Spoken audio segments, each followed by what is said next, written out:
that stuff. I guess I'll start by saying thanks again to everyone for being here. I'll try to be brief with my comments. This time is very valuable when you're 90. My initial thought when considering the longevity of these four men is that none of them would have gotten this far without the help, support, love, and wisdom of their wives, Marilyn, Eunice, Lorraine, and my mom, Rosemary. For instance, I know that Cloyd has incredible support from Marilyn, which I personally experienced on my wedding day when she told Julie and I that it was the best second marriage she's ever been to.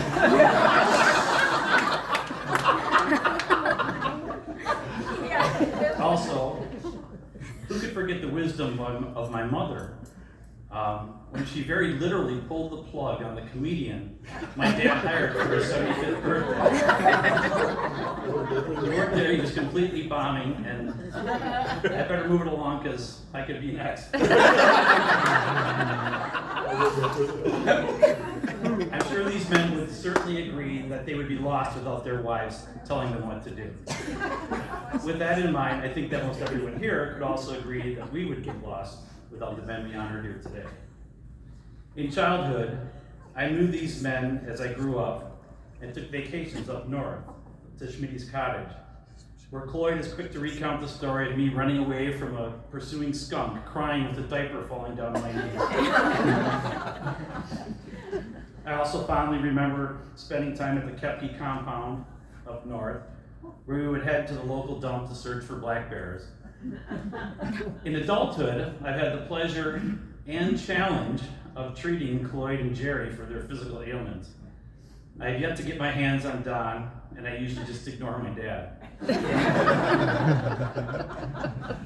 The warmth and love I experienced from my dad when he says, "Don't let the door hit you on the ass when I leave as a teenager on the way out of the house," or from Cloyd toasting me at the Seven Seas restaurant with the proclamation, "Up yours," has been unparalleled. Honestly, Cloyd and Marilyn, Jerry and Eunice, and Don and Lorraine have all been fine examples for me and my brothers to follow. And they've also shown lifelong love, support, and friendship to my parents. I'd like to now turn my attention to the host of the party, my dad, and explain what he has done and meant to me. My mom and dad have had what I believe to be an exceptionally good life, traveling the world, relatively successfully raising my brothers and I, and I think they've had their fair share of laughs along the way.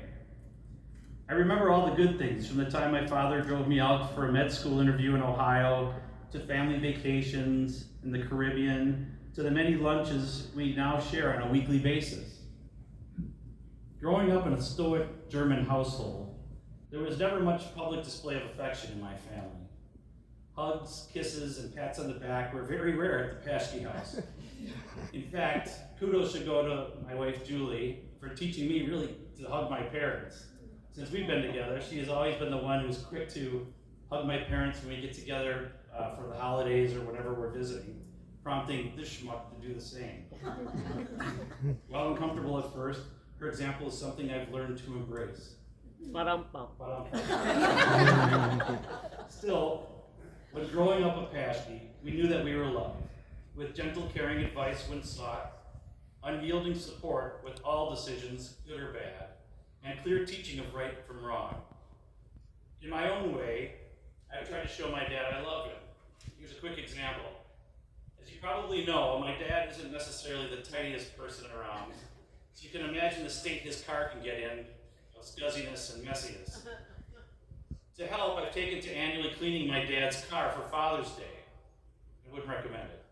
I'm talking a deep clean, dead skin, dandruff, rotting food under the seat, soda stains, Kleenex from God knows where. I scour his car, complete with shampooing his floor mats to make it look brand new. If that isn't love, then I don't know what is. In addition, I believe I'm not the only one who loves my dad. His business associates, former employees, family, my cousins are here, his siblings, heck, even friends and acquaintances of my brothers and I, ask anyone. You'd be hard pressed to find anyone to say a harsh word about my dad. It's because he's kind, fair, and pretty funny, actually. I always told him that.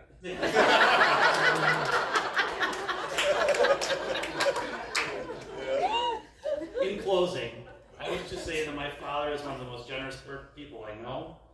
He has shared himself with me, even subconsciously, to where I've actually purchased a convertible, much like he did when he was younger.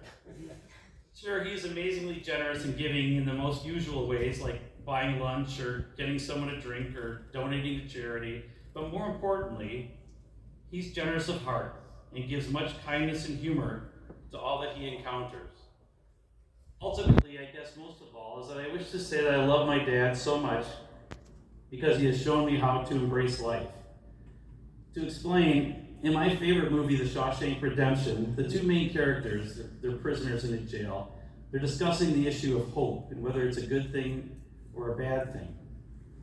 And one of my favorite quotes is from the main character, Andy Dufresne, where he concludes, I guess it comes down to a simple choice, really. Get busy living or get busy dying. That kind of sums up how my dad has taught me how to live. I mean, really, what 90-year-old actually throws themselves their own birthday party?